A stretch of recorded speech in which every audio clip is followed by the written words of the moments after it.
नमस्कार, आर्या न्यूज देख रहे हैं आप। मैं हूं आपके साथ पल्लवी सिंह। खबरों की ओर रुख करेंगे। शुरुआत करते हैं बिजनौर से, जहां कोविड के नए वेरिएंट ओमिक्रॉन BF7 को लेकर केंद्र सरकार और प्रदेश सरकार के द्वारा नई गाइडलाइंस पालन करने के लिए अधिकारियों को दिशा निर्देश दिए गए हैं।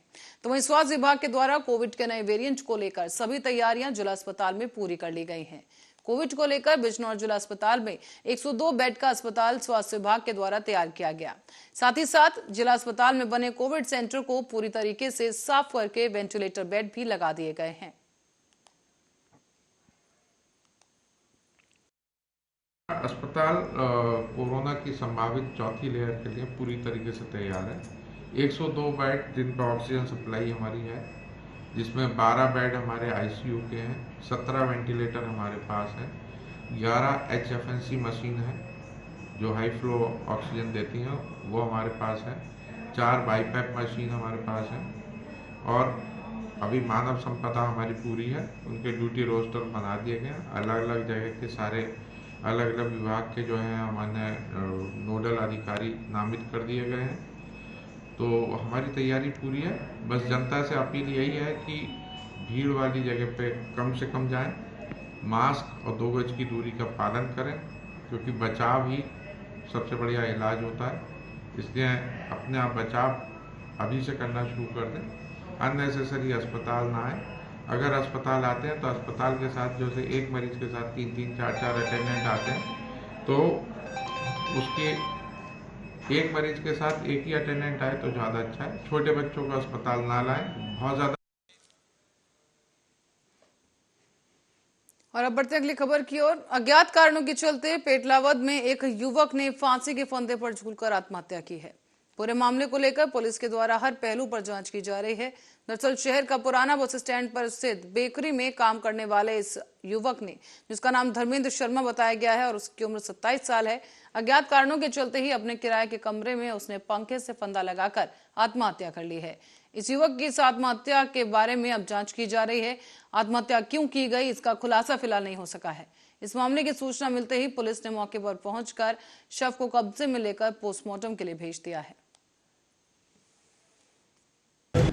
हाँ, वैसा अभी सूचना मिली थी थोड़ी देर पहले कि धर्मेंद्र नाम का लड़का है, वो घर में फांसी लगा के लटका हुआ है। तो सूचना पे पुलिस मौके पे गई और उसके मृतक के शव को वहाँ से उतारा है और आगे कार्रवाई जारी है। सर, क्या कुछ कारण सामने आए?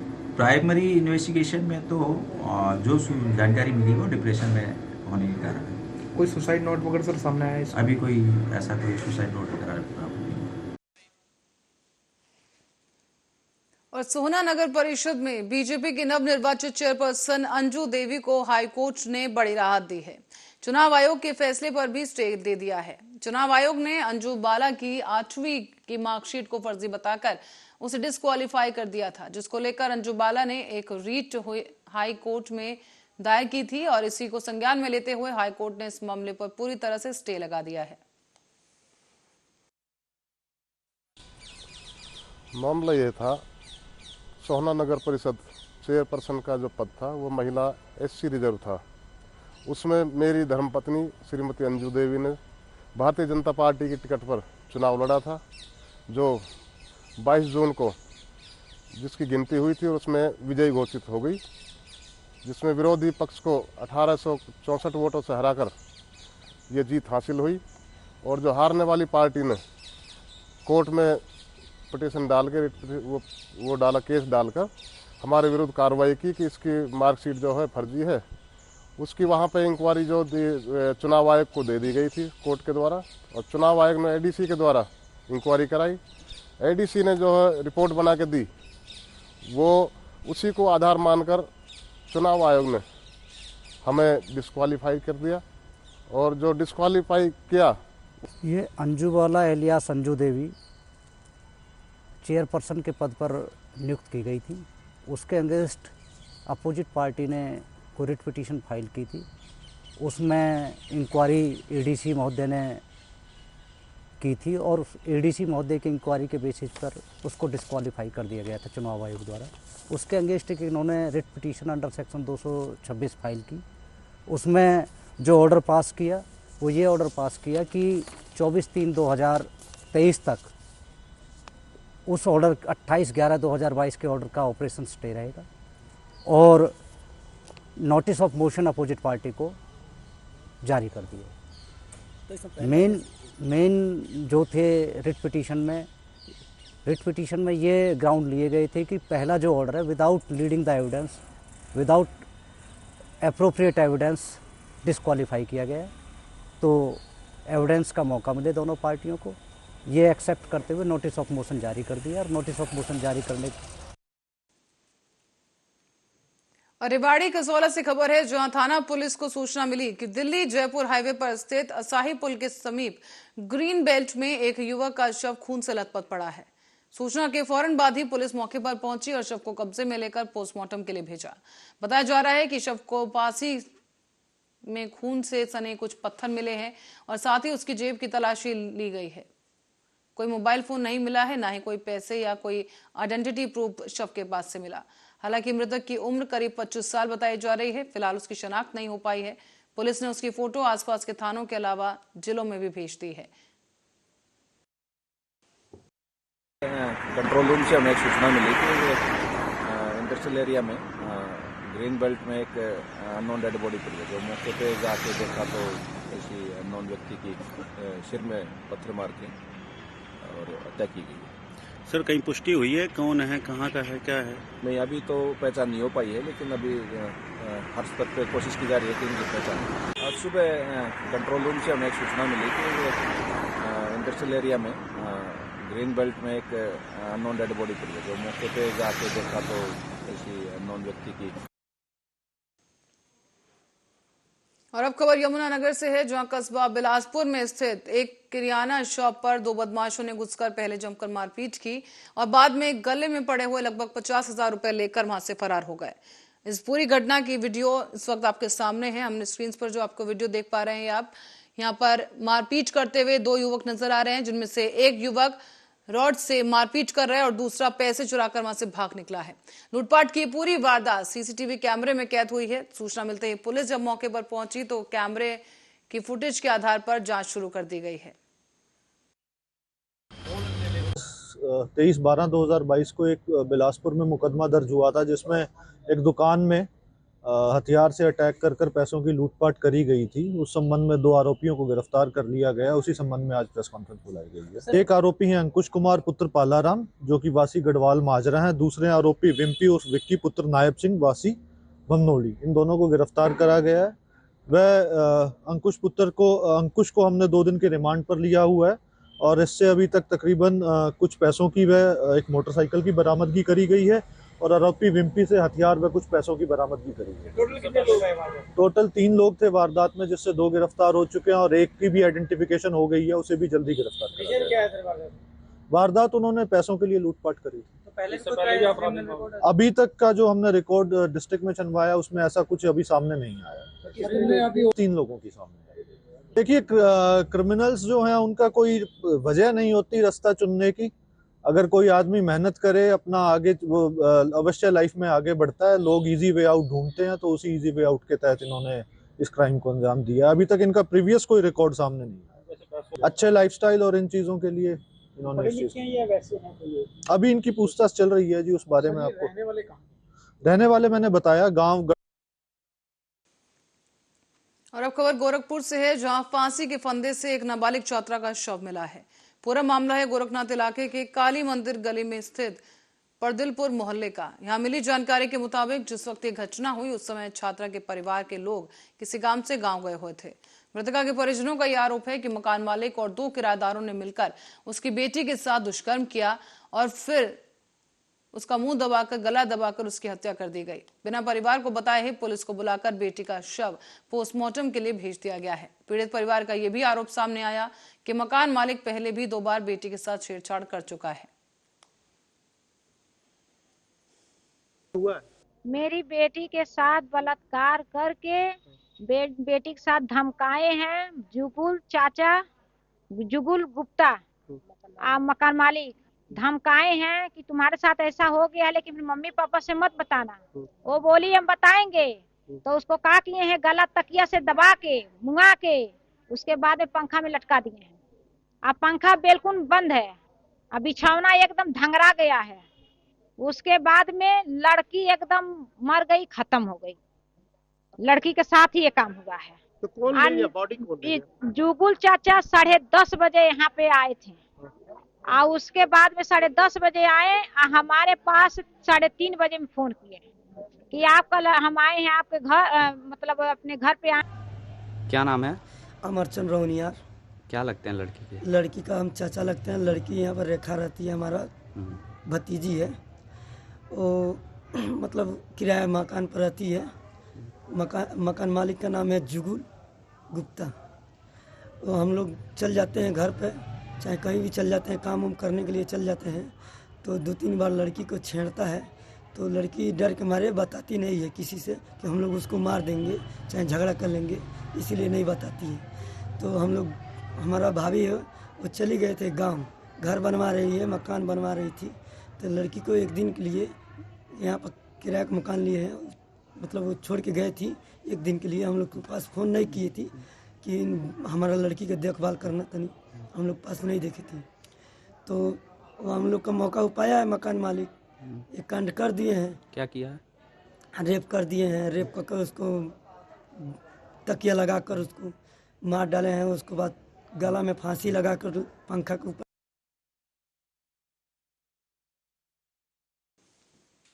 और उत्तर प्रदेश के जनपद शाहजहांपुर क्षेत्र के नगर पंचायत बंडा में ब्लॉक का मामला सामने आया है। यहाँ सभागार में क्षेत्रीय पंचायत की मीटिंग के दौरान ग्राम प्रधान और बीडीसी मेंबर की मीटिंग हुई है। क्षेत्र पंचायत की बीडीसी मेंबर ने बताया है कि सभी क्षेत्र के बीडीसी मेंबर की आज ब्लॉक बांडा में मीटिंग हुई और वहीं सभी लोगों के रजिस्टर में हस्ताक्षर कराए गए। सरकार के द्वारा कहा गया है कि हम लोगों के लिए 1000 रुपए प्रति मीटिंग का पैसा आता है और वो पैसा हम लोगों को दिया नहीं जा रहा। अब ये देखना है कि क्या इन सभी बीडीसी मेंबर को इनका हक मिल पाता है या नहीं, क्योंकि इसको लेकर यहाँ पर बीडीसी मेंबर का एक आक्रोश सामने आया है।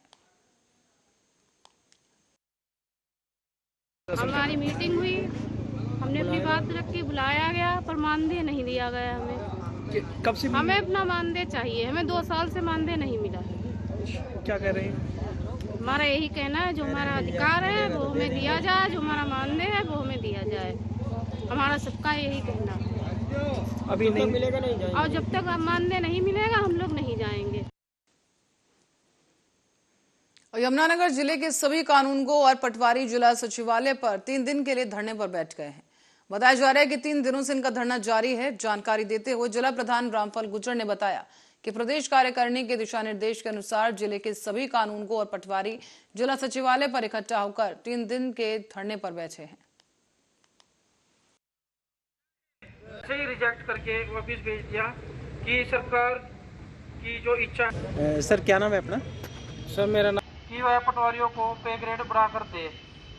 तो जितने भी हमारे काम होते हैं जो कि पृष्ठभूमि के कार्य हैं, जैसे कि मेरी फसल मेरा ब्यौरा, या किसानों को खराबा मुआवजी राशि का वितरण, या कहीं पर भी कोई लैंड एक्विजिशन होता है उसके लिए मुआवजा देना, या अन्य सभी कार्य जैसे रिहायशी प्रमाण पत्र जारी करना, या किसी की जाति का सर्टिफिकेट बनाना, जन्म प्रमाण पत्र की फाइलें चलाना, और उससे अलग भी जितने भी धरातल के कार्य हैं सभी पटवारियों के द्वारा किए जाते हैं।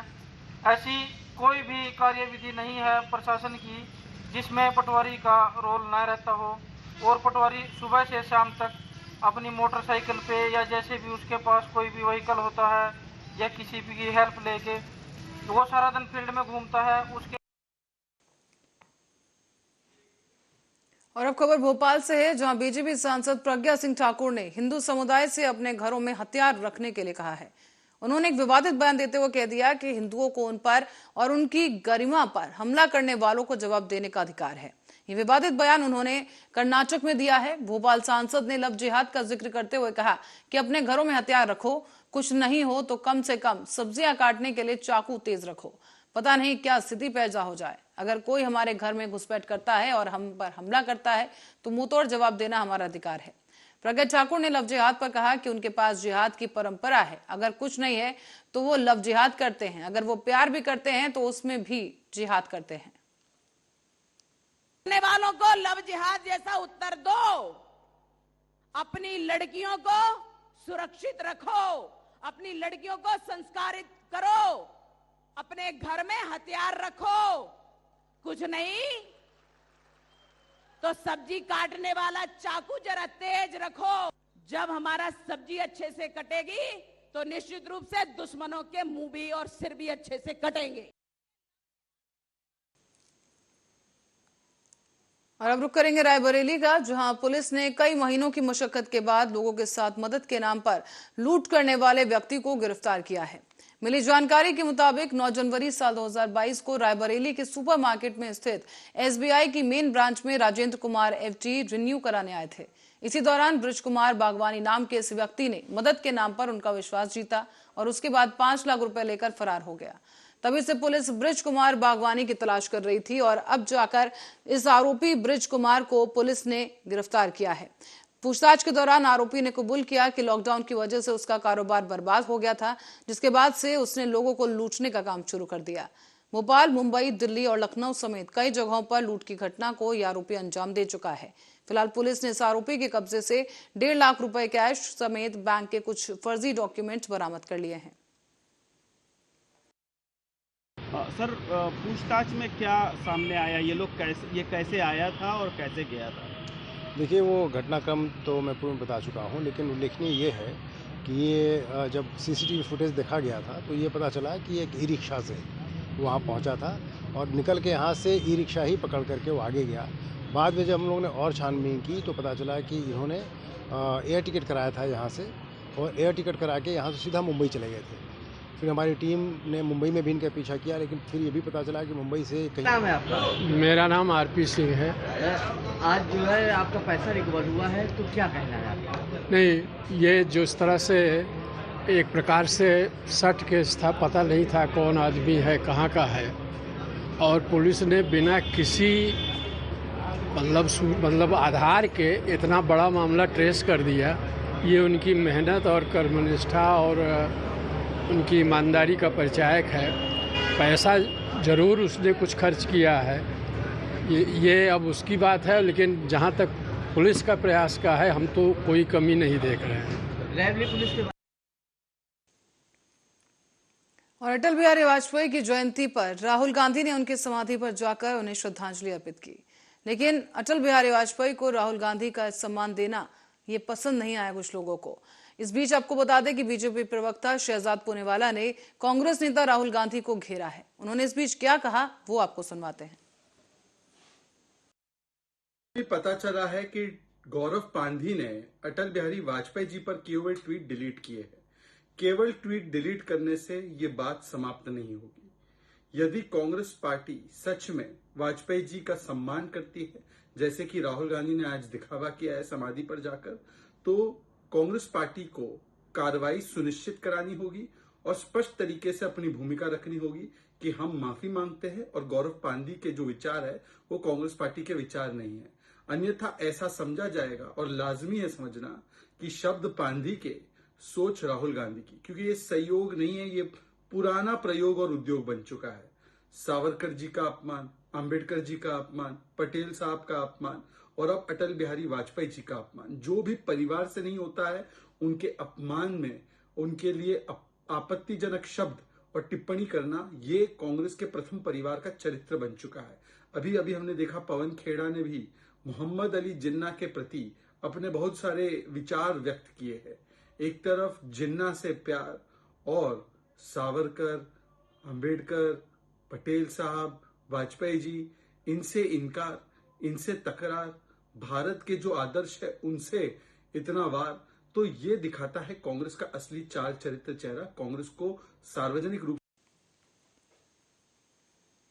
और लालू की मुश्किलें एक बार फिर से बढ़ती हुई नजर आ रही हैं। आपको बता दें, लालू प्रसाद यादव के खिलाफ सीबीआई ने एक बार फिर से रेलवे आवंटन में भ्रष्टाचार का मामला खोल दिया है। आरजेडी के साथ नीतीश कुमार ने बिहार में सरकार बनाई है और ऐसे में इस वक्त सीबीआई के इस कदम से हलचल तेज हो गई है। जानकारी के लिए आपको बता दें कि यूपीए की पहली सरकार के दौरान लालू प्रसाद यादव रेल मंत्री थे और उसी दौरान रेलवे अलॉटमेंट के दौरान उन पर भ्रष्टाचार का आरोप लगा। साल 2018 में सीबीआई ने इस मामले की जांच भी शुरू की, लेकिन मई 2021 में सीबीआई ने ये जांच इसीलिए ये कहते हुए रोक दी क्योंकि आरोपों के आधार पर फिलहाल कोई मामला नहीं बनता है। लेकिन एक बार फिर से अब सीबीआई ने इस मामले को खंगालना शुरू किया है। और खास बात यह है कि इस मामले में लालू यादव के साथ साथ उनके छोटे बेटे और बिहार के डिप्टी सीएम तेजस्वी यादव और उनकी 2 बेटियों चंदा यादव और रमा यादव को भी इस मामले में आरोपी बनाया गया है। लालू यादव पर यह आरोप है कि रेलवे आवंटन के लिए जीएलएफ ग्रुप की तरफ से दक्षिणी दिल्ली में घूस के तौर पर प्रॉपर्टी दी गई थी। आरोप यह भी है कि रिश्वत मुंबई के बांद्रा में रेल लैंड लीज प्रोजेक्ट और नई दिल्ली रेलवे स्टेशन के सुधार के तौर पर दी गई थी। इस संपत्ति को डीएलएफ की ओर से शेल की गई फंड कंपनी ने मार्केट से काफी कम दाम पर खरीदा था और इसके बाद शेल कंपनी को तेजस्वी यादव की ओर से खरीदने का आरोप है। ये भी आरोप है कि इस डील में यादव परिवार के कुछ और सदस्य भी शामिल हैं। अब सीबीआई ने रेलवे आवंटन से जुड़े भ्रष्टाचार के इस मामले की जांच को ऐसे समय में खोला है जब लालू यादव की किडनी ट्रांसप्लांट करवाई गई और वो रिकवर कर रहे हैं। हालांकि सीबीआई के इस कदम को आरजेडी के नेता ने राजनीति से प्रभावित बताया है।